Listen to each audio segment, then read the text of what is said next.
insanlara həsr eləyən həkim. Həyatla ölüm arasında bəzən cəmi bir neçə dəqiqə dayanır. Məhz o anlarda ümidin adı təcili tibbi yardımdır. Gecənin qaranlığında, qışın sərt şaxtasında, yayın qızmar istisində, bayramda da, adi günlərdə də sirena səsi insanların yaşamaq ümidi kimi küçələrə yayılır. Bu xidmət sadəcə peşə yox, insan ömrünü qorumaq üçün verilən müqəddəs anddır. Bu müqəddəs missiyanı ömrünün son nəfəsinə qədər şərəflə daşıyan insanlardan biri də Azərbaycan Respublikasının əməkdar həkimi, uzun illər Gəncə şəhər təcili və təxirə salınmaz tibbi yardım stansiyasına rəhbərlik eləmiş Namiq Mobiloğlu Nəbiyev idi. Belə bir insan neçə min illərdə bəlkə tək gəlir. Elə bir insan hər saat olmur. Hamı yaxşıdır, amma bu Allah adamıdır deyim, imam evladı deyim, belə bir insan idi. O qədər onu çox istəyirdi ki. Çox gözəl həkim, çox gözəl insan. Yəni bu kollektivdə inanın ki, onun ölüm xəbəri burada hər kəsi sarsıtdı. Onu çox istəyənlər, şəhər əhalisini. Namiq doktor əməkdar həkim adını düzdür dövlət tərəfindən aldı. O həmişə amma xalqın həkimi oldu. Çünki Gəncə əhalisi onu çox sevirdi. İkinci Qarabağ müharibəsində bildiyimiz kimi Gəncəyə də atdılar. Biz təcili yardımla qəzaya düşdük, bizim maşın. Gələndə mən heç başım maşının ön hissəsinə girmişdi. Heç xəbərim yoxdur ki, başımda yara var, alnımda. 3 nömrəli xəstəxanaya daxil olan kimi doktor tez üstümə gəldi ki, sənin başından xəbərim var, tez olun buna yardım edin orada xəstəxanadakılara. O məndən çox diqqət yetirdi. Onun itkisi bizim üçün lap ağırdı. Ona görə ki, bizim hər saat ona ehtiyacımız var, yenə də var. Yenə də axtarırıq biz onu. Tibbidə bir and var da, Hipokrat andı. Mən deyərdim ki, o Hipokrat andını yerinə yetirən birinci dərəcəli həkim idi. Mənim 2 qardaşım dünyasında yaşayıb. Cavan onlar da həyatlarını, cavan köçüblər həyatdan. Bir gün gəldim, getmişdim onlara. Dedim, Namiq, mənim sənə bir xahişim var. Dedi, buyur, nə qədər xahişim var, qardaşın yanında. Dedim, mən səni özümə qardaş bilirəm də. Mən qardaşlarımı itirmişəm. Sən mənim üçün qardaşsan. Dedi, elə şeyim olar. Əlbəttə ki, qardaşına. Ay Allah, deyirəm, onu kimi insan bəlkə tarix yetirməyib. Yetirməmişdir. Allah ona qəni-qəni rəhmət eləsin. Qəbri nurmanda olsun, məkanı cənnət olsun, geri yanışın olsun. Namiq Nəbiyev 1956-cı il noyabrın 29-unda qədim Gəncə şəhərində dünyaya göz açdı. Uşaqlıq illəri Böyük Bağmanlar qəsəbəsində keçdi. 1964-cü ildə Səməd Vurğun adına 16 nömrəli məktəbin 1-ci sinifinə qədəm qoydu. Elmə olan sevgisi, musiqiyə olan marağı ilə qoşa addımlayırdı. Məktəbdə oxuduğu illərdə şəhər 4 saylı musiqi məktəbinin tarix fakültəsinə daxil oldu və hər iki təhsil ocağını 1974-cü ildə uğurla başa vurdu. Biz ailədə 4 uşaq olmuşaq. 3 oğlan, 1 qız. Namiq hamımızdan böyük idi ailədə. Mən Namiqlə bir sinifdə oxumuşam. 1 yaşından kiçik olsam da əl çəkməyib, mən də onunla var, məktəbə getmişəm. Həmişə bir yerdə olmuşam. Mən ondan ayrı olmamışam heç zaman. Məktəbdə oxuduğum müddətdən elə 1-ci sinifdən bütün müəllim heyətinin, uşaqların hamının hörmətini qazanmışdı. Elə bir şəfaat adam həyatda tək olur. İnstitut oxuyan müddətlərdə xəstələr olubdu. Xəstələrlə elə davranış aparırdı, elə rəftar eləyirdi ki, xəstə özü ümid verirdi ki, sağalma ümidi verirdi. Çətinlik olan xəstələrə Allah haqqı dərman almaqda belə köməklik edirdi. Biz ikimizə o sinifdə bir dənə müəllim qabağa bax sözü deməyib. İkimiz də 1-ci partada oturmuşuq həmişə. Bir-birimizə qarşı da olan hörmətimiz mailə gəlir ki, heç bir oğlanla qızın arasında olmayıb. İnsan kitabı var idi bizim vaxtımızda, indiki dərsliklərdə yoxdur. Əvvəlcə botanika idi, sonra insan idi, sonra biologiya kitabı idi. Elə bil bunun üçü də həkimlik üçün lazım olan bir şey idi. Onları danışanda elə danışırdı ki, elə bilirdin kitabı özü yazdı. O qədər savadlı danışırdı. Gənc Namiqin ən böyük arzusu həkim olmaq idi. O sənədlərini Nəriman Nərimanov adına Azərbaycan Dövlət Tibb İnstitutuna təqdim etsə də, dövrün sərt müsabiqə şərtləri bu arzunun həyata keçməsini bir qədər gecikdirdi. Amma məqsədindən dönmədi. 1976-cı ildə Gəncə Qənnadı fabrikində çalışaraq əmək stajı topladı. 1976-78-ci illərdə Sovet ordusunda həqiqi hərbi xidmət keçdi. Batumi şəhərində xidmət elədiyi alayın nəfəsli alətlər orkestrinə qəbul olundu. Musiqiyə olan sevgisi burada da öz sözünü dedi. Orkestr müxtəlif müsabiqələrdə uğur qazanaraq dəfələrlə ön sıralarda yer aldı. Vaxtilə mən 3 qardaşın bir bacısı idim. Namiq evin ilk evadı, mən də körpəsi olmuşum, son 5 il olmuşum. Atam cavan yaşında dünyasını dəyişir. Həmin gündən Namiq bizə tək qardaş yox, həm də ata olur. Hamımızın çətin günündə, dar günündə, elə xeyir işlərində də həmişə Namiq başda olur. Biz xaloğlu xala qızıyıq. Həmişə uşaqlığımız bir yerdə keçirdi. Bir yerdə olmuşuq uşaqlığımız. Məktəbi qurtardıqdan sonra ikimiz də Azərbaycan Dövlət Tibb İnstitutuna daxil olduq. İnstitutu bitirdikdən sonra 6-cı kursda ailə həyatı qurduq. 2 oğul evladımız oldu. Namiq doktor işini çox sevən bir insan idi. İşinə çox bağlı bir insan idi. O çalışırdı ki, hamıya yaxşılıq eləsin. Valla birdən söz gəlişi deyirlər ki, yaxşı insandır. Valla bu söz gəlişi deyildi. O çox gözəl insan olub. Onun atası da gözəl insan idi. Həmişə deyirəm, atasına oxşuyubdu. Bizim üçün təkcə o ailə başçısı deyil, eyni zamanda vicdanı, dürüstlüyü, mərhəməti ilə hər kəsə örnək olacaq bir insan idi. Həyata keçirdiyi xeyirxah əməllər insanların qəlbində uzun müddət yaşayacaqdır. O bizə nə öyrətdi? İnsanın əsas sərvəti, ona var dövlət kimi qalan qoyduğu ad, qoyduğu hörmət və insanların qəlbində tutduğu yerdir.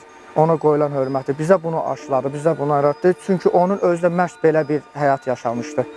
Boş vaxtlar olanda yanına çağırırdı, kitab dəftər qoyurdu, qabağımıza öyrədirdi. Sonra öz fikrimizi dəyişdik də 10-cu sinifdən sonra mən iqtisadiyyat seçdim. Amma kaş ki, davam eləyərdik onun sənətini. Yəni ona peşmanıq. Mən özüm şəxsən peşmanım ki, onun davamçısı olmadı. Onun ən böyük insanlara, ailəsinə, övladlarına, nəvələrinə elədiyi yaxşılıqlar onun üçün ən böyük əbədi irsdir. Hər dəfə mən özüm də çətinə düşəndə atamın o yaxşı sözlər yadıma düşür və çətinlikdən çıxıram, özümə güc tapıram. Babam mənim həyatımda çox xüsusi yer olan insan idi. Mən onun vurğulayım, ilk nəvəsi olmuşam. Buna görə də həmişə xüsusi qayğı, sevgi göstərirdi. Babamla olan xatirələr mənim uşaqlığımın ən gözəl xatirələri idi. İndi babam yanımızda olmasa da onu hər gün sevgi ilə xatırlayıram. Babamın bizə öyrətdiyi dürüstlük, hörmət və yaxşılıq kimi dəyərləri həmişə sadiq qalacaq.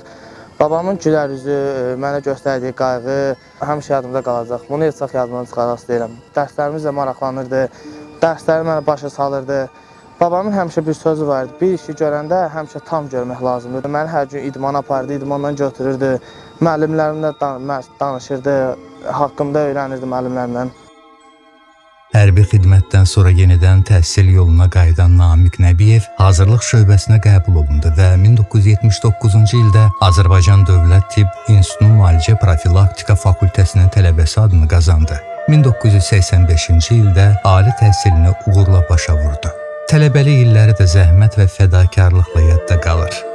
Sabirabadda, Moldaviyada və Tambovda tələbə inşaat dəstələrində çalışdı. Əməksevərliyi və təhsildə qazandığı uğurlar ona Moskva, Kiyev və hətta Kuba kimi ölkələrdə istirahət və təcrübə imkanları qazandırdı. Namiq doktoru ilk dəfə mən 86-cı ilin axırında təcili yardım xəstəxanası, 3 nömrəli xəstəxana, Gəncədə tanınan xəstəxanada terapiya şöbəsində işləyirdim. Namiq doktor da institutu qutarıb gəlmişdi ora. Biz orada tanış olduq və fəaliyyətimizi orada başladıq. Yəqin xəssiyyət uyğunluğumuz var idi, bir mehribançılığımız var idi, bir dostluğumuz var idi. Namiq doktor çox böyük, gözəl insandı, şəhərdə sevilən adam idi. O adamın adı harada çəkilirsə, hamının üzü gülümsüyürdü. O adam haqqında mən mənfi eşitmədən heç nə eşitməmişəm. O qədər enerjili, həyatsevər, sakit, mədəni, ziyalı bir insan idi ki, adam onun belə tez həyatdan köçməsinə inana bilmir. Namiq müəllim çox səmimi adam idi. Bunu ilə bərabər həm də yüksək mütəxəssis idi. Siz təsəvvür eləyin ki, Gəncə kimi 500 minə yaxın əhalisi olan bir şəhərin ən ağır hallarında Namiq müəllimin təcili yardım xidməti onun rəhbərliyi ilə şəhər əhalisinə yüksək səviyyədə xidmət göstərirdi. Hətta mən sizə deyərəm ki, elə ağır xəstələr olubdur ki, biz o vaxtı Namiq müəllimlə Bakıda olan xəstələri də onunla məsləhətləşirdik.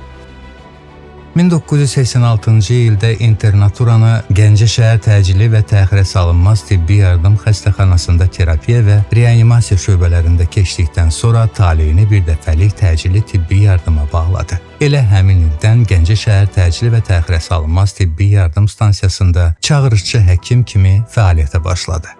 Peşəsinə olan sonsuz sevgisi, insanlara qayğıkeş münasibəti, yüksək təşkilatçılıq bacarığı onu qısa zamanda kollektivin və şəhər sakinlərinin böyük hörmətini qazanan həkimə çevirdi. 1993-cü ildə baş həkimin müalicə işləri üzrə müavini vəzifəsinə təyin olundu. 2000-ci ildən etibarən isə Gəncə şəhər təcili və təxirə salınmaz tibbi yardım stansiyasının baş həkimi kimi fəaliyyət göstərməyə başladı. Ümumiyyətlə, Namiq doktor haqqında söz demək, Namiq doktor haqqında nəsə fikir söyləmək doğrudan böyük bir şərəfdir bizim üçün. Çünki Namiq doktor nəinki işlədiyi sahədə, eyni zamanda şəhər əhalisi arasında, ümumiyyətlə respublikamızda öz dəsti xətti ilə, öz həkimliyi ilə seçilən bir kimi olub. Xüsusilə də təcili tibbi yardım sahəsində çalışan həkimlərimiz nisbətən fərqli olur. Ani vəziyyətdə, ani olaraq qərar vermək, həm elə sağlamlıqla bağlı, bəzən adi bir söz həyat xilas eləyir. İndi praktik həkimlik sahəsini qoyaq bir tərəfə. Yəni, Namiq doktor bu sahədə öz sözünü demiş həkimlərimizdən idi. Hətta rəhbər işləyən vaxtlarda da mən eşitmişdim ki, o praktik olaraq həkimlərimizə kömək edir. Çağırışlara da bəzən gedirdi. Namiq doktorla mən elə gəlir ki, elə ömür boyu bir işləmişik. Çox çətindir danışmaq mənə. Hər dəfə yadımıza düşəndə köyrəlirik. Elə bir gün yoxdur ki, yadımıza düşməsin. Ondan bir xatirə danışaq, ondan bir hansısa sözünü, kəlamını gətirək. Çox savadlı insan idi. Çox praktik bir insan idi.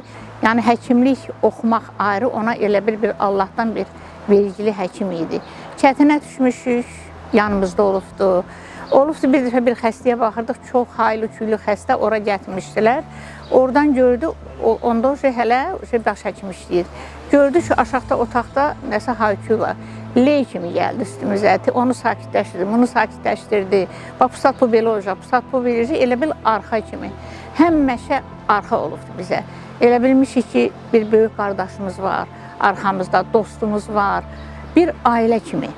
O bizi öz ailəsi bilibdir. Böyük qardaşa nətəri müraciət eləmək olar, məsləhət almaq olar. Elə hər həyatda, həyat məsələlərində də, canımız ağrıyanda da, xəstə haqqında da.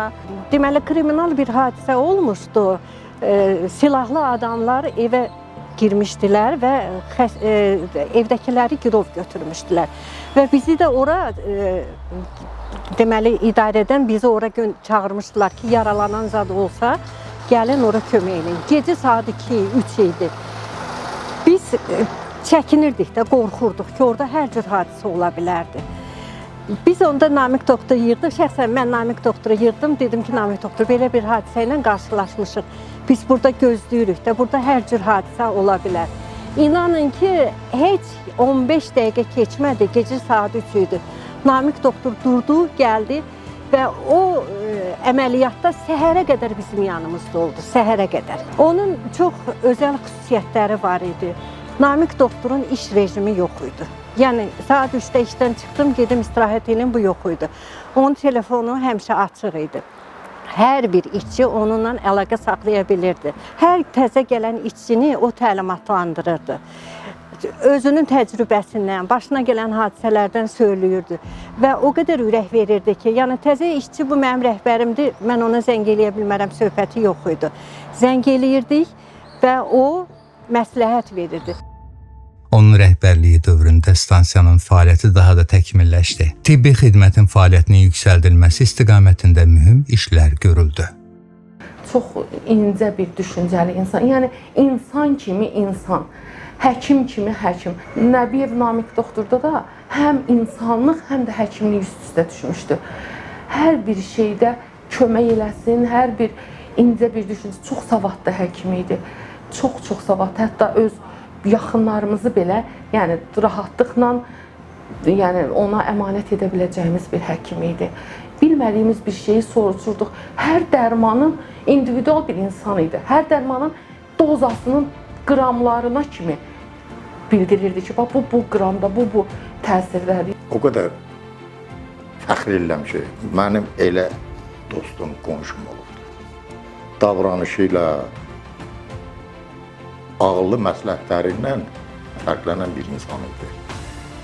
Əvətsiz qonşu idi. Mən özüm, məsələn, bronxial asma xəstəsiyəm. Heç vaxt o bizim üstümüzə nəzir olmayıb. Onun itkisi bizim üçün lap ağırdı.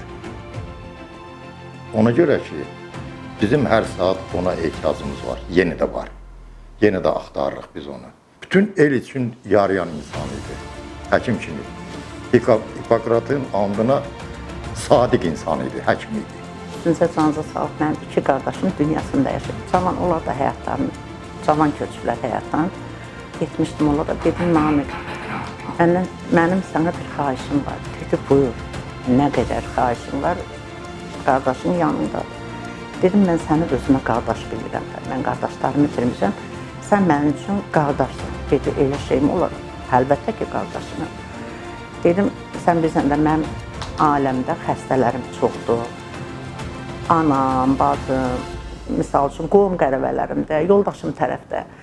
Mən sağa gecə də, 3-də də zəng eləsəm, 4-də də zəng eləsəm, mənim telefonlarımı aç. Dedim, mənim gözüm üstə. İnansızmı, şəfası özündən qabaq gəlirdi. Allah'ın olsun özləri deyirdi ki, Allah Hakay doktor, səni eşitdi ki, sən gəlsən, ucu deyir, halımız düzəldi. Deyirəm, onu kimi insan bəlkə tarix yetirməyib. Yetirməmişdi. Allah ona qəni-qəni rəhmət eləsin. Qəbri nurla da olsun, məkanı cənnət olsun, geri-yanı şən olsun. Əməyi dəfələrlə müxtəlif fəxri fərmanlar, təşəkkürnamələr və mükafatlarla qiymətləndirildi. Bu uzun və şərəfli xidmət yolunun ən ali mükafatı isə 2007-ci ildə gəldi. Azərbaycan Respublikası Prezidentinin sərəncamı ilə Namiq Nəbiyevə əməkdar həkim fəxri adı verildi. Bu ad onun illərlə insan həyatına xidmət edən zəhmətinin dövlət tərəfindən verilən ən yüksək qiymətlərindən biri idi. İşdən gələndən sonra bu adamda dincəlmək yox idi. Bu adam dincəlmək bilmirdi nə deməkdir. Şəkər xəstəsidir də, gəlirdi, iynəsini vururdu işdən gələndən sonra. İynəni vururdu, iynədən sonra bu yemək yeməli idi. Bir də görürdün xəstə gəlir, gedirdi o xəstəyə baxırdı, birdən bir xəstə, dalınca da elə olurdu, 2-ci xəstə, 3-cü xəstə gəlirdi də, məcbur olurdu, baxırdı. Onlara baxıb qutardan sonra gəlirdi, yuxarı deyirdi, buna vələt və əllərim nətər uçunur. Çünki iynə vurur, dərman iynə vurur, yemək yeməmişdi. Yəni özünü canlı qurban verirdi də xəstəyə. Bayramlar olurdu, evdə hamı bayramlarda stol başında uşaqlarla otururdu. Biz Namiqi evdə tapdırdıq. Müharibə vaxtı stansiyadan çıxmadı. Dəfələrlə yaralı daşımağa, mən də onda elə bil böyük həkim kimi işləyirdim. Tez 16 briqada hazırlayırdıq, göndərirdik, dalına 16 maraqlanırdı. Çatdılarmı, gəldilərmi? Nə oldu? Bir hadisə olmadı ki. Yəni hamının hər dərdinə yarayan bir insan olur. Raxçana kimisə uşaq xəstədir, nə lazımdır, nə köməklik lazımdır, onu eləyən olur. Belə bir insan neçə min illərdə bəlkə tək-tək gəlir. Elə bir insan hər saat olmur. Hamı yaxşıdır, amma bu Allah adamıdır deyim, imam evladı deyim, belə bir insan idi. O qədər onu çox istəyirdik ki, biz onun yas mərasimində bəlkə də kollektivdən də çox xəstələr gəlmişdi. Hamısı tökülüb, və biz indi ayrışıq, və biz indi kimə gedəcəyik. Belə bir insan olub, o özünü yandırdı. Mən elə deyərəm, dank üçün, ürəyini çıxartdı, insanlar üçün, xəstələr üçün, kollektiv üçün özünü yandırdı. Çünki bu adam Gəncə xalqının arasında, Gəncə xalqında özünə sevgi yaradır. Özünə qarşı çox böyük hörmət və sevgi yaradır. O hörmət, sevgi də həmişə duracaq, o silinmir. Xatirələrdən heç vaxt silinmir. Namiq doktor bu 37 ildə dövlət tərəfindən yüksək qiymətə layiq görüldü. Ona əməkdar həkim adı verildi. Namiq doktor əməkdar həkim adını düzdür dövlət tərəfindən aldı. O həmişə amma xalqın həkimi oldu. Çünki Gəncə əhalisi onu çox sevirdi. Mən şahidəm ki, elə imkanlar oldu ki, Namiq doktoru daha yüksək səviyyəli vəzifələrə, rəhbər vəzifələrə təkliflər gəldi. Amma o təcili tibbi yardımı dəyişmədi. Ömür boyu bizim kollektivimizdə işlədi. Qarabağ hadisələri vaxtı çətin situasiyalar olurdu. Bir zəngimizə bir də görürdük ki, yanımızdadır. Çağırışlara gəlirdi. Namiq doktorun bizə verdiyi tövsiyələr, məsləhətlər, təcrübə ömür boyu bizim köməyimizə gəlibdi. Onun üçün həkimlik sadəcə peşə deyildi. Bu, vicdanın, mərhəmətin, məsuliyyətin və insan sevgisinin təcəssümü idi. İnanın ki, onun ölüm xəbəri burada hər kəsi sarsıtdı. Onu çox istəyənlər, şəhər əhalisini, artıq bütün əhali tanıyırdı. Bu şəhərdə xidmət göstərmiş, öz dəsti xətti ilə seçilən həkimlərdən biri olub Namiq doktor. Namiq doktorla bizim ən çox kontaktımız, ən ağır işlərimiz o Covid-19 dövründə oldu. O dövrdə bütün tibb işçiləri kimi Namiq həkimin də gecə-gündüzü yox idi. Gəncə şəhərində müalicələri o dövrdə düzdür, hamı əziyyət çəkirdi, amma ən böyük güc Namiq həkimin üzərinə düşdü. Çünki ilk dövrdə biz Covid-19 haqqında çox az məlumatlı adamlar idik. Ona görə də xəstəlik aşkar olan kimi həmən dəqiqə gecə-gündüz saatdan asılı olmayaraq Namiq doktorun iştirakı ilə bu xəstələri biz təxliyə edirdik. Mən özüm biraz səbirsiz adamam. Bunda səhiyyə dərsinin rəisi olanda Namiqi gecə ilə zəng elədim. Bir xəstə saat 3-də tapılmışdı. Təcili təxliyə eləmək lazım idi. Ağdaş rayonunda yer var idi. Danışmışdıq. Ora aparmaq lazım idi. Zəng elədim. Namiq həkim biraz lək götdü telefonu. Yəni hamımızın əsəbimiz gərginləşmişdi. Birazdan Namiq həkim zəng elədi. Ümumiyyətlə, emosional adam idi. Çox məsuliyyətli adam idi işinə. Tələsə-tələsə üzrxahlılıqla gec götürməyini izah elədi. Sonradan məlum oldu ki, Namiq həkim bir qolunda sistem gedə-gedə, bunun canı ağrıyırdı, xəstə idi yazıq. O dövrdə xəstəlik də yaddan çıxmışdı. Bir qolunda sistem gedir, bu tərəfdən mənlə danışır, deyir, yaxşıyam, hər şey yaxşıdır, hər şeyi bu saat yerinə yetirəcək. Yəni, o dövrdə bu insan belə işlədi. Gəncə şəhərində onun nüfuzu çox böyükdür, böyük olub, indi də durur. Hamı onun adı çəkiləndə hamı təbəssümlə, xoş fikirlə onu, gözündə gülərliklə onu qəbul edir. Bu insan belə insan idi.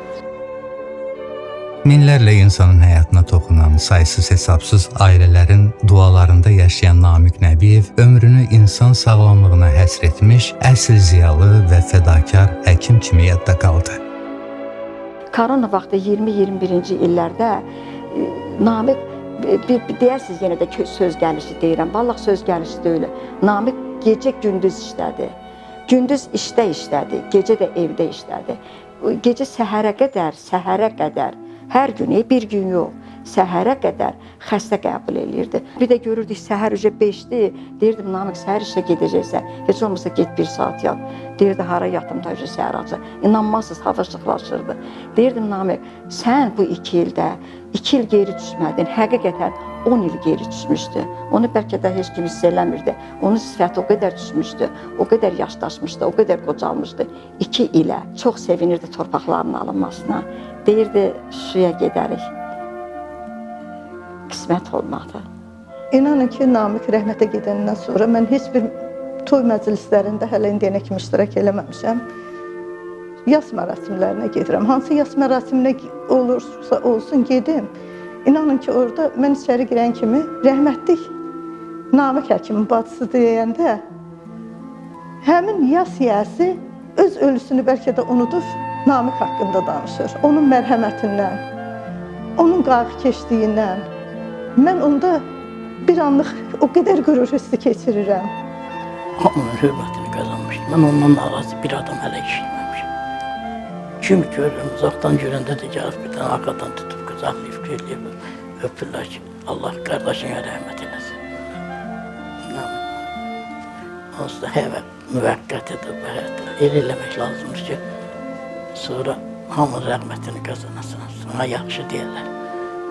Qonaqlıq elədik, yəni elə bil onu yola salma mərasimində. Təzə gələn bizə baş həkimə dedi, bircə dənə sənə söyləyir, sənə ürəkdən halallıq verilmiş, amma bircə dənə səndən xahişim var. Mənim kollektivim qadın kollektividir. Onlar hamısı mənim anam başım. Bircə onlara hörmət elə. Onlarla, yəni dil tapım, mən nətər olmuşam, sən də xahiş edirəm, belə interes var, xahiş edirəm onlara dəymə, məsələn, xətirlərinə dəymə. Mən heç vaxt onların xətrinə dəyməmişəm. Pandemiya ilə müharibə eyni vaxtda düşdü.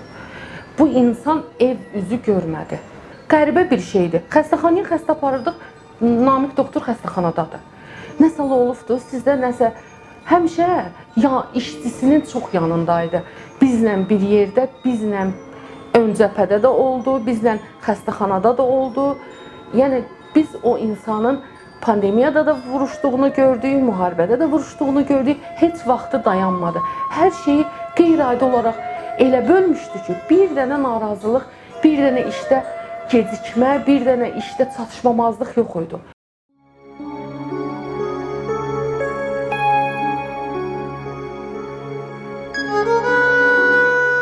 2025-ci ilin mart ayının 11-də əməkdar həkim Namiq Nəbiyev bu dünyaya vida etdi.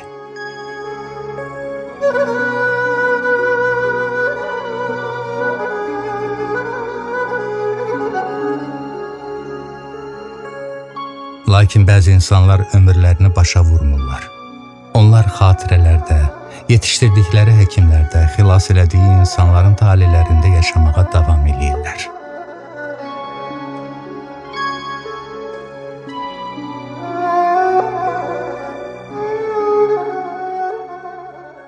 O mənim dayağım idi, başımın tacı idi, sirdaşım idi, hər şeyim idi. Elə bil mənim həyatda bir yanım boşdu. Mən il yarımdır. Mən yaşamaq demirəm. Yaxşı adamı itirmək çətindir. Onun yoxluğuna dözmək çox çətindir. Onun elə bir ürəyi var idi. Vallahi o ürək nə kim bilirdi, nə küsrət bilirdi, nə düşmənçilik bilirdi. Onun xətrinə dəyəni də o vallahi həmişə yola verirdi. Elə bir ürək, vallahi inana bilmərəm ki, kimdə olsun. Həmişə deyirdim, Namiq, sən məndən ötürü əvəz olunmazsan. Həqiqətən də elədi. Mən onun yoxluğundan heç cür barışa bilmirəm, heç cür. İş yerində baxmışdı telefonda mənim qızım nətər ağlamış, zahan başına yığılmışdı ki, nə olub, kim ölüb. Allah rəhmət eləsin, belə olmamalıydı. Namiq əvəz olunmaz həkim idi. Doğrudan əvəz olunmaz həkim idi. Nə bilim, Allah qəni-qəni rəhmət eləsin, yeri behişt olsun. Gəncə əhalisi, onu sevənlər heç vaxt belə bir gözəl həkimin, belə bir insanın varlığını heç vaxt unutmayacaqlar. Allah rəhmət eləsin. Həmişə hamıya arxa olubdu. Özün olanmaz, özün yandırdı. Allah balalarını saxlasın, yoldaşını saxlasın. Nə deyim, Namiq bir dənə idi, getdi. Allah rəhmət eləsin. Namiq doktorun aramızdan tez getməyi bizi çox incitdi, çox təəssüfləndirdi. O həmişə nümunəvi bir rəhbərlikçi, nümunəvi həkim kimi bizə həmişə nümunə oldu.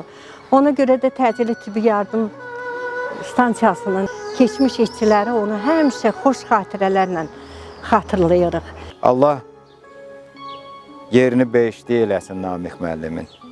Ruhu şad olsun. Amma Gəncə səhiyyəsi, Gəncə həkimləri Namiq müəllimi heç vaxt unutmayacaqlar. Namiq doktorun olmamağı təsəvvür olunmur. Bu insan o qədər güləriz, o qədər xoş avralı insan idi ki, onun itkisi ağla gəlməzdi. O əsl təbib idi, əsl həkim idi. Xəstə üstündə də görürsünüz, rəhmətə getdi. Xəstələr üçün canını qoydu və o şəkildə də rəhmətə getdi. Allah rəhmət eləsin. Namiq Nəbiyevin keçdiyi həyat yolu xidmətin, sədaqətin və insanlığa sonsuz məhəbbətin parlaq salnaməsidir. Onun adı Azərbaycan təcili tibbi yardım tarixində daim ehtiramla xatırlanacaq. Mənim həmişə fikrim xəstələri sağaltmaq olur. Xəstələrə həmişə şəfa vermək olur. Onların ağrılarını, əzablardan, məsələn, xəstələri, zərər çəkənləri həmin ağrılardan, əzablardan qurtarmaq bir fikrim olub.